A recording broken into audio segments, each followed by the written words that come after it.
আসসালামু আলাইকুম। মানুষ তার শখের জিনিস কিনতে খুবই আনন্দ বোধ করে। আমিও আজকে আমার কিছু শখের জিনিস কিনেছি, সেগুলো হলো মাটির কিছু জিনিস। আমি জিনিসগুলো আপনাদের সাথে শেয়ার করছি।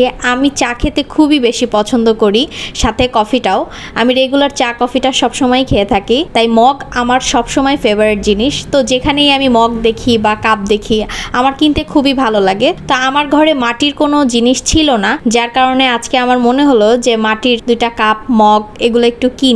জিনিসগুলো কেনার পর আমি একটু দেরি করিনি চা কফি বানিয়ে খেতে। তো আমি রেগুলার চায়ের সাথে কিন্তু হালকা কফি মিক্সড করে খাই যখন আমার ভালো লাগে। আর এমনি টাইমে আমি যদি চা খাই তো আলাদাভাবে চা খাই, কিংবা কফি খেলে আলাদাভাবে কফি খাই। চা আর কফিটা কিন্তু এক ফেভারেবল জিনিসের মধ্যে সবার কাছেই ফেভারিট। চা কফি না খেলে অনেকেরই দিন শুরু হয় না বা অনেকেরই দিন ভালো যায় না।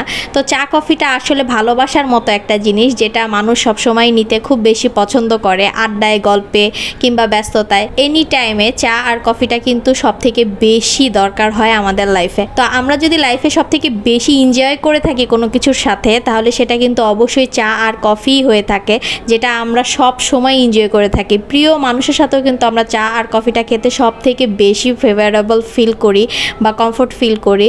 তো চা আর কফির কথা কিন্তু যতই বলবো ততই কম হয়ে যাবে। এতক্ষণ থেকে ভিডিওটা দেখার জন্য সবাইকে অনেক অনেক ধন্যবাদ। আজ এই পর্যন্ত, আল্লাহ হাফেজ।